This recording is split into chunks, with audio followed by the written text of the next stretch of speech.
Hello and welcome to the Gooner Talk, back again with you guys for another show, for another episode of our preview series in which we look ahead to the next Arsenal game. Now, there's a slight change to this week's show and what could be a change leading into the future. We'll have to wait and see how things work out, but you'll see in a very close second how things are going to change. But we're looking ahead to the Southampton game, thinking about lineups, thinking about score predictions, and having some discussions and debates about possible selections. And to do that, I'm going to need some guests.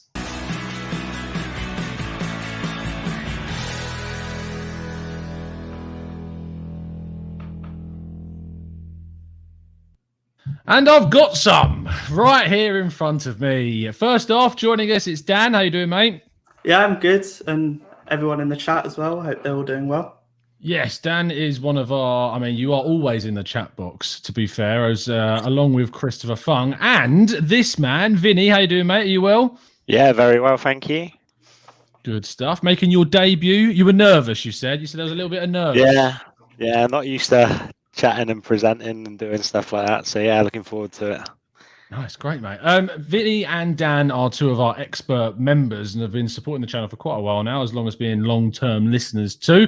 And what we're going to try and do with these preview shows is become more of an opportunity for some of our members to get on the channel and have their say and thoughts ahead of some of these games. Because I find that the preview shows that I do are probably the shortest videos I do, and they're pretty lonely.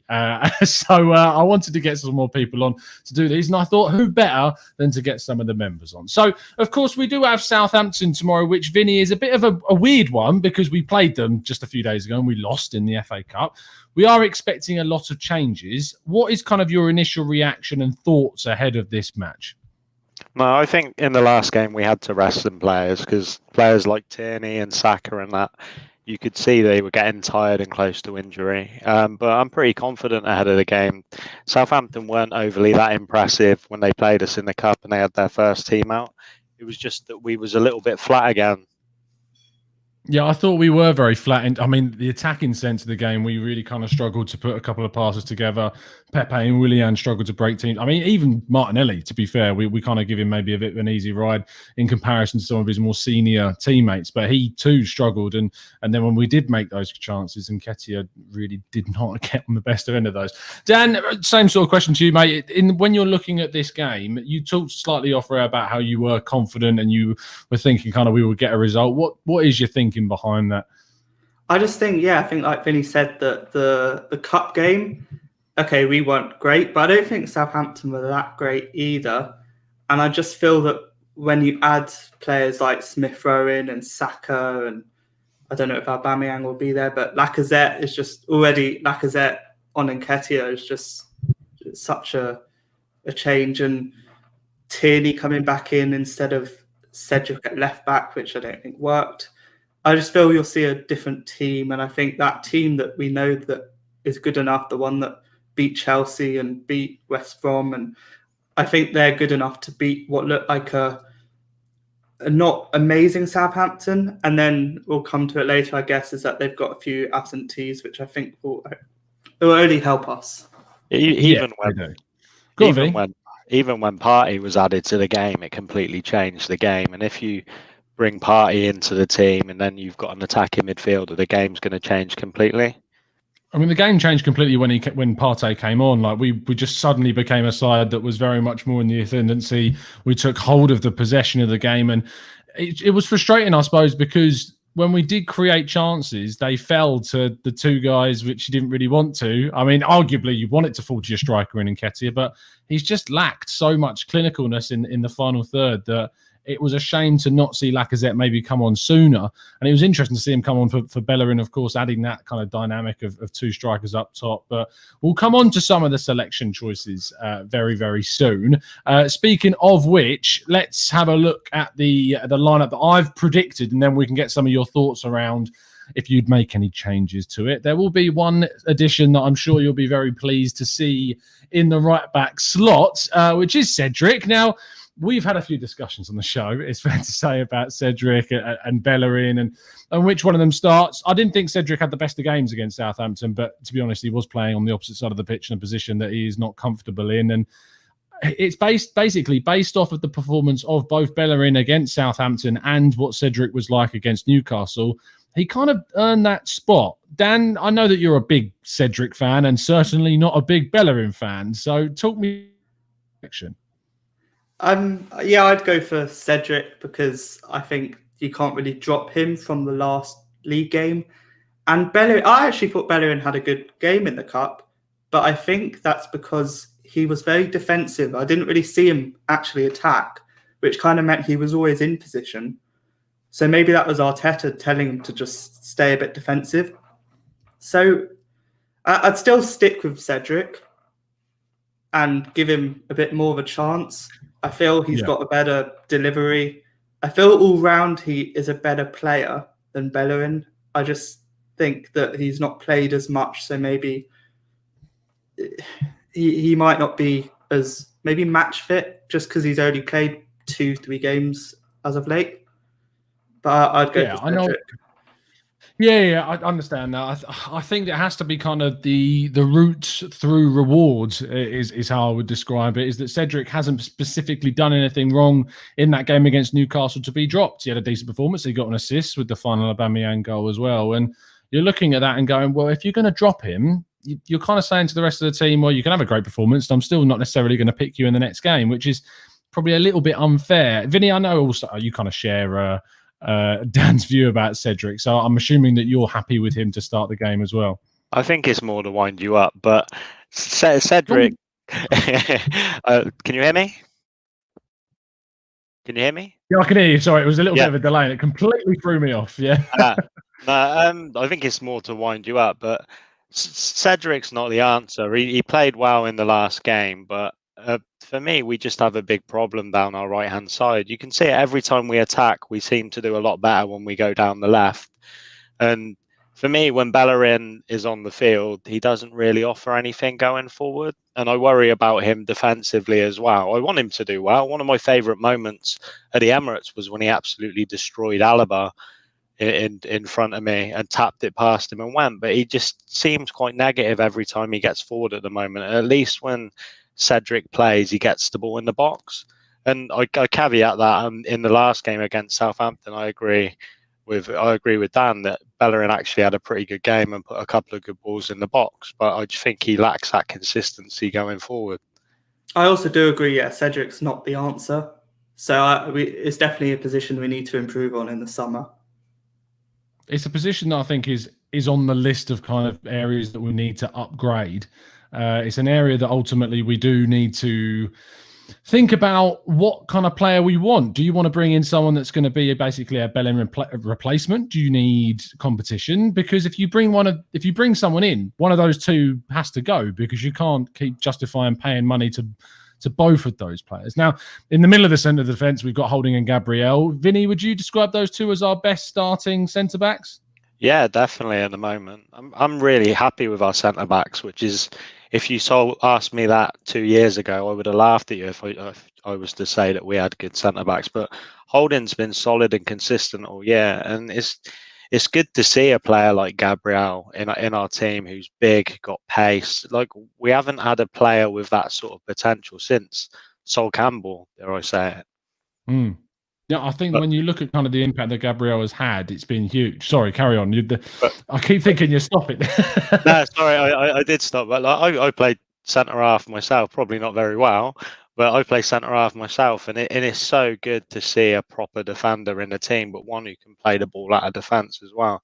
And I think that this is probably going a little bit too far, but Holding may even have a chance for the England team this year, because our depth in the England squad is so bad at centre half, which is rare to say when we've had such good centre halves going back through the years. It's nice that we've finally decided to invest in that position. We did invest with Mustafi, but it was just kind of the wrong placement. It's very easy with hindsight to say that £34 million on Mustafi was a waste of money, and I think it is. But at the time, you were bringing in someone that we thought was going to be quite good, was doing okay at Valencia.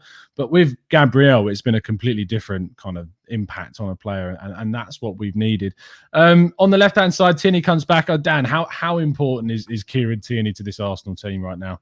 Oh, so important, because whilst he's actually excellent defensively, and I think that when he was left centre back in the 3, I think that's really helped him.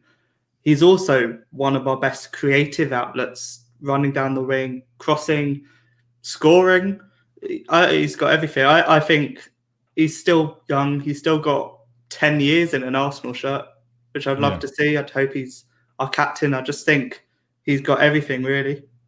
I'd definitely have him there. First name on the team sheet, maybe barring Leno. Actually, maybe not. Now Ryan's here, so Tierney, yeah. So you think he's the first person you pick over anyone? Yeah, he would, because anyone else we put there, whether it's Mainsley or Cedric or whoever it is, they're not Tierney. We're a completely different side without him, which is why I'd say he's my first name on the team sheet. I think it showed how much we panicked when he could have been out for the Newcastle game, how desperate we was to get him back. And I think that shows you how important he is to the team. I think when you look at kind of the left-hand side in itself, I've put Xhaka there, which I know he gets kind of a lot of criticism, and a lot of people would look at Xhaka and go, I'm not sure if he's the right person to pick on that side, but his left foot just adds so much fluidity to releasing Tierney. I don't see a logical replacement. I mean, do either of you disagree with the choice of Xhaka? I think, like, when what happened with Xhaka happened, I was furious with him, wanted him nowhere near the club. But 3 out of 4 games, he puts in a really good performance. And I think he's very direct with his passing as well, and he always moves the ball forward. But I think sometimes he's vital to the way in which we play. And that the problem is centre mid is our position where we've got a complete lack of depth. Underneath Partey and Xhaka, there isn't really much to come in. So for me, he has to play, really. But I think he's good. I think he gets a lot of stick because of what he obviously did in the past, and some fans may never forgive him for that. But I think on the pitch, 3 out of 4 games, he's been quality, and he puts in a lot more tackles than people give him credit for. It's a part of his game that when he does tackle well and he kind of recovers possession, turns things around, he looks so much better. But he has that mistake in him where he costs us possession, costs us a goal, or slides in unnecessarily, gets the red cards, and that is always going to have that negative kind of impact on his view of throughout the fan base. He is a player that ultimately Arsenal need to progress on. I look at the summer and I go, which position of all of them do I want Arsenal to bring in a marquee player? And if Arsenal can get another world-class centre mid to play next to Thomas Partey, that's the perfect foundation for me for Arsenal to push on and really move forward into whatever comes next for Arsenal next season. We'll wait until we see next season, sort of the end of this season where we are. But I just look at kind of a Basuma type player, and then Wepu maybe at a Red Bull Salzburg, or just someone that's going to really add to that central midfield next to Partey and upgrade and be consistent. That we've got 2 players that are just consistently good throughout the entire season. You don't have to worry about it. And you've got kind of depth if you need it, with Xhaka still there, with El Neni still there, with Willock or whoever you want to play there. Mainsley arguably could go there too. And it is important that you add depth to the team. But in a position which has been a problem for us significantly, if we have the chance to upgrade, I just kind of think we should. Dan, you look at the front 4. Are you deviating in any way from those 4, with Aubameyang arguably not going to be available again? I'd prefer to see Willian over Smith. No, I'm joking. I think those 4 exactly who I'd go for. There's no one else even competing. I think Pepe's just been off it, and maybe if you put Pepe in that team, give Saka a rest. Maybe with Pepe, with players like Smith Rowe and Lacazette around him, maybe he'd be better, but I don't think you can drop a Saka or Martinelli, Smith. I'd keep it as it is. I'm happy with that. When Aubameyang's fit, I don't know who I'd replace him with or put him in, but I'm happy with those 4. Let's jump into the chat quickly and see what some of the guys are saying. Jibalani says, that's all Xhaka can go well. Play that Tierney pass. He doesn't always move the ball forward and turns and passes backwards a lot. It's not about the past. So looking at him in the present and still finding these problems. MYT, though, says Xhaka has been brilliant. His positional discipline brings structure and stability to our midfield. Pablo Mira is one of our, of course, esteemed expert members, says we need another centre midfielder in the summer because Xhaka has been okay, but that's not good enough for what we should be achieving. Thibaut Pesch does not want to see Pepe playing at all based upon his performance that we saw on Saturday. And Pablo said that he's handing in a transfer request because I think he's a bit sick of everyone calling him Pablo Marie in the chat box, which is completely fair enough, I think. Everyone's giving him a bit of stick today. Porky Bork says Pablo looks a great centre-back. Wonder if we will see him again this season. Of course, he's had a couple of injury issues, so when he does come back, hopefully, I mean, he deserved, if he was fit, to just kind of continue that place. And Gabriel, in my opinion, was in a position where he had to win that one back. I have a weird feeling that we may see David Luiz play tomorrow. I don't know why I've got that feeling. I just think with maybe the way that Gabriel played against Southampton on Saturday, without Marie being available, and with him being okay against Newcastle, I think there's a chance we could see David Luiz start on Tuesday. We will have to wait and see. Vinny, though, Emile Smith-Rowe, of course, coming back into the lineup. He has been an absolute revelation since we brought him into the team officially against Chelsea.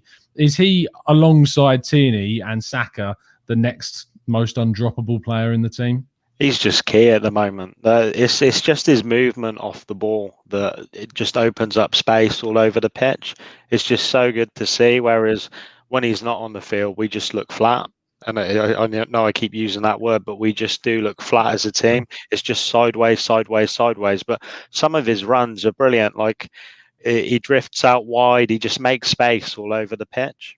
But yeah, I think he's key to the way we play. Obviously, with Odegaard coming in, it's going to give him a challenge there, but I think they can work well together, and I think it'd just give us a bit of depth, because if Emile Smith-Rowe at the moment got injured, we'd be panicking because we've just got no one who can open up the game. And I think he works really well as well with Lacazette up top, who brings him into play a lot. I don't like tempting fate, and I know these shows are live, but there's always something you have to enjoy when Spurs go 1-0 down against Wickham. That is amazing. So thank you, Dario, for pointing that out. I've just checked it. And I mean, they've rotated. Let's talk about this briefly, because obviously it was a big kind of topic on Saturday about how much rotation we did. Spurs, no Harry Kane, no Heung-min Son, Gareth Bale's playing, Lucas Moura, Lamela, Sissoko Winks.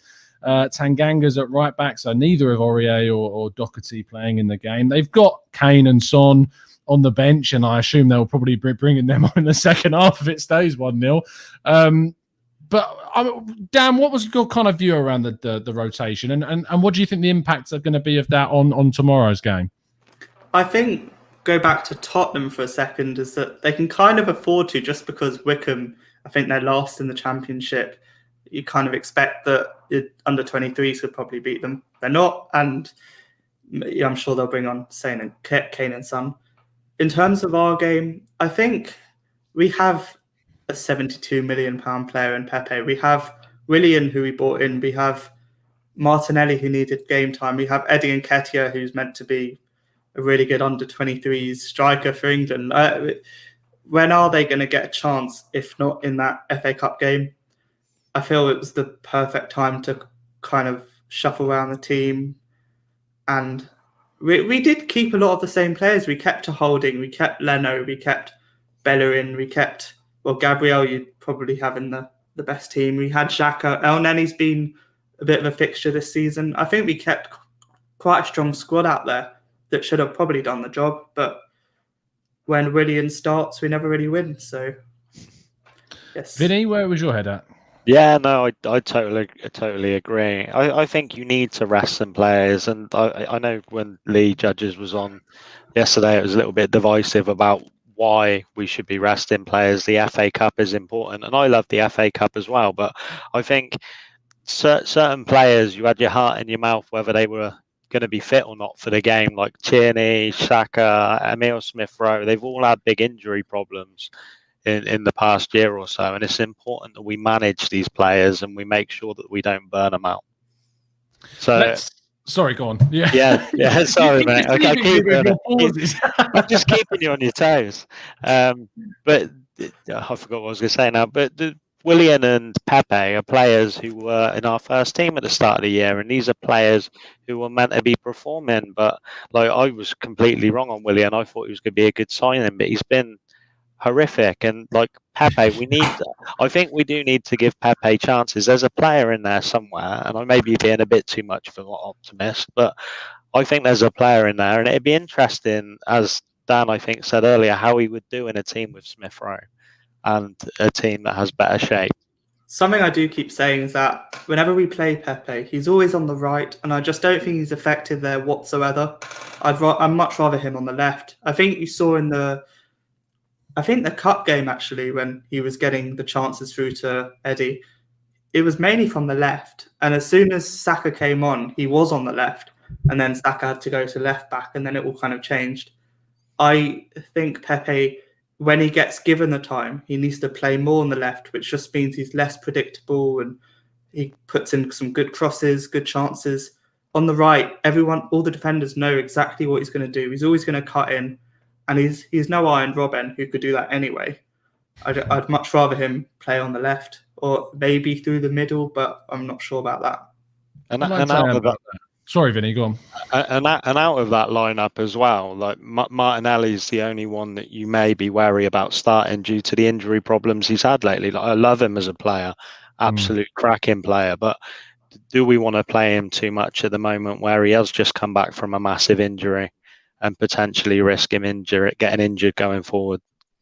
Zamir's loving your Robin comment there. The thing is, if Pepe does come in for Martinelli, I can only see Arteta playing Saka on the left and Pepe on the right for some reason, which I don't really understand. But the thing I understand what you're saying about Pepe and that they would need to change position. And I have been someone on the channel that has said that we need to try and use Pepe differently. But the more I reflect on it, the more I think we've spent £72 million on a player that earned that fee, or if you want to call it earn that fee, playing at right wing.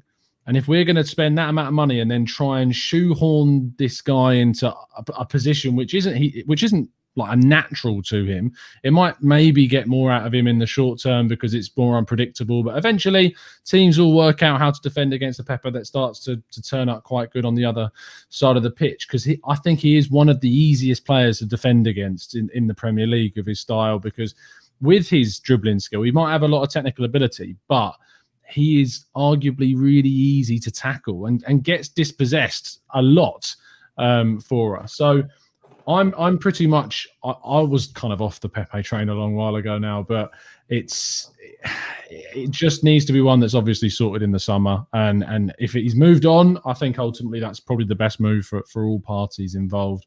One more thing to talk about before we get your predictions for the game, and that is the imminent announcement. We were kind of expecting it maybe to happen today, but it looks like it's going to happen tomorrow.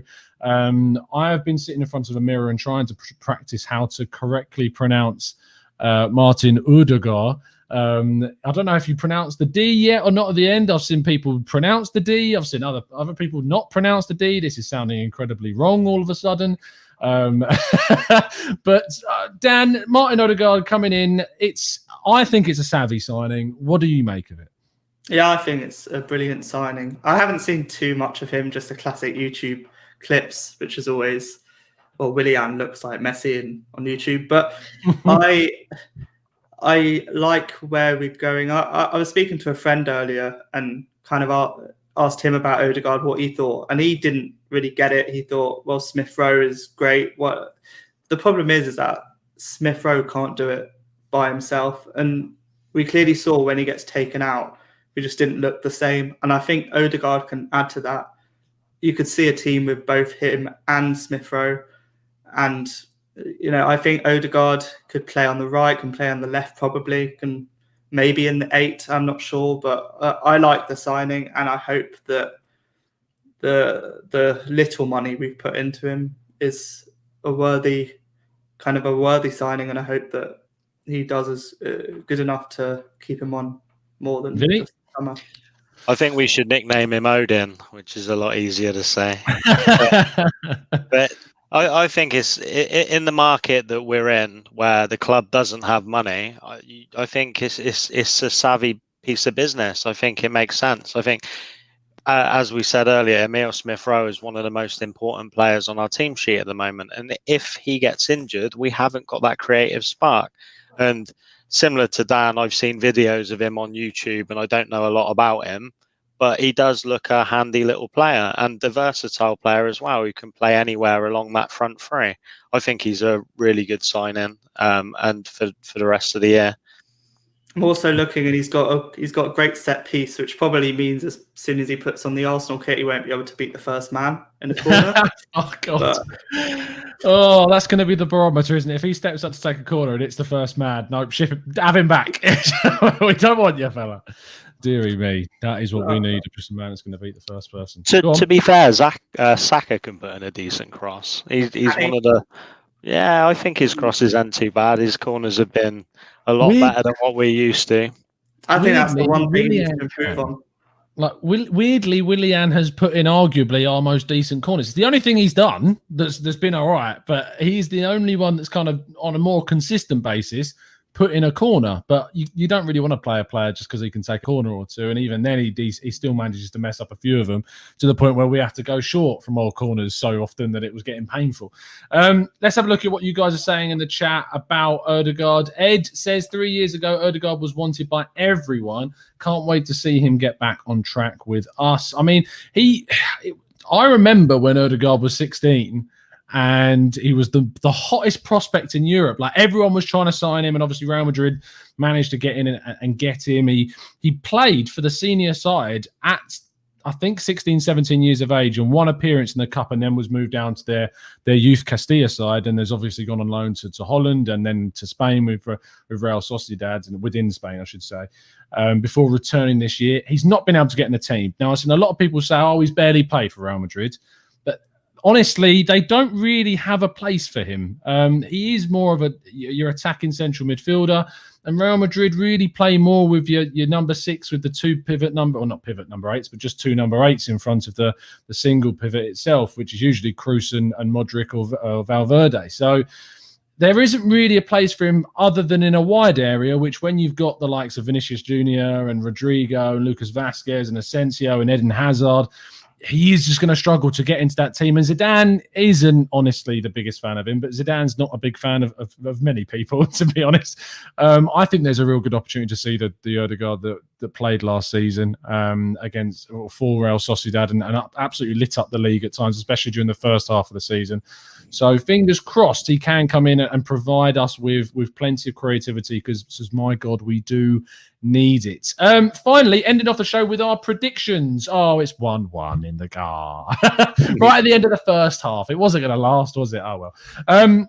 But hopefully we can predict better scorelines than 1-1. In the chat box, if you could throw in some of your predictions, we'll read out some of those towards the end. Dan, I'm going to start with you. Can I have a prediction, please, for the game tomorrow? I think 6-0, Lacazette to score. No, I'm joking.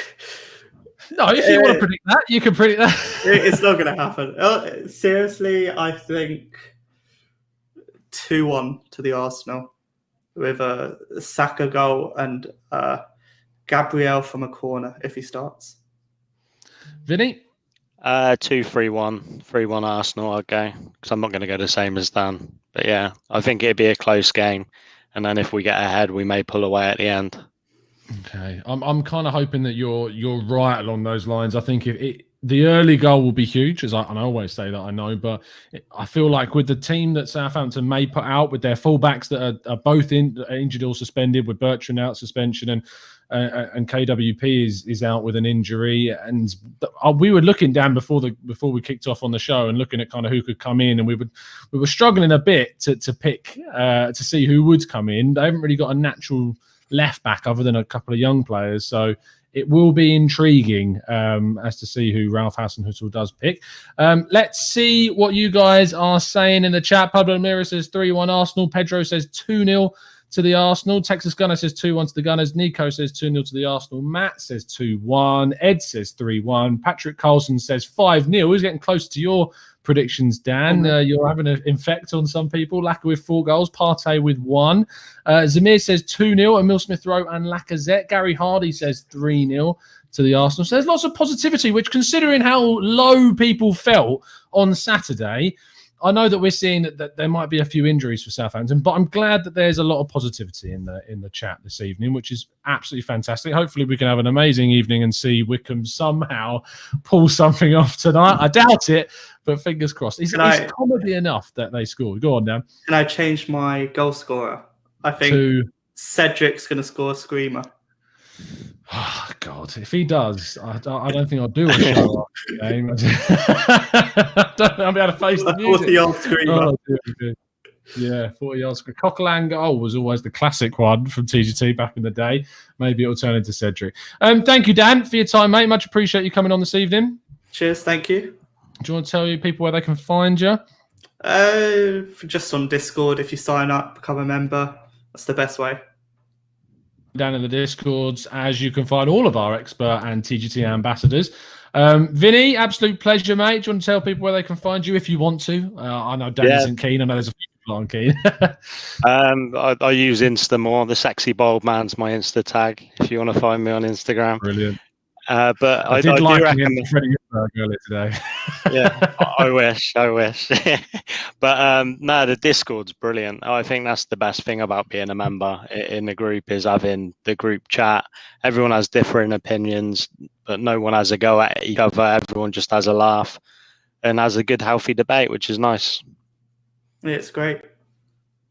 Yeah, it's a really healthy environment. It's probably easily the best thing I've started on the channel and built up the community. We built up the community anyway, as we have in the chat boxes through the shows. But the fact that there's now a medium for everyone to talk 24/7 and discuss things, and there's lots of different channels as well. So if you'd like to experience what these two great guys are talking about, then join up as an expert or a TGT ambassador, and you can get access to the Discord server and join the discussion. And as these two have today, have the opportunity to come on to the channel and have your thoughts and feelings heard about the Arsenal, as I'm trying to get many more of the expert members on. And Kian has messaged me to say that he did indeed think that it was going to be tomorrow and not this evening, and he realised from work. I won't use the expletives that he used in his message to describe how sorry he is that he isn't on this evening, but he apologises and will be back on very, very soon. We forgive him. He'll be fine. He'll be fine. I don't think he just wanted a face talking to Dan. Anyway, we'll see you again very, very soon. And as always, up the Arsenal.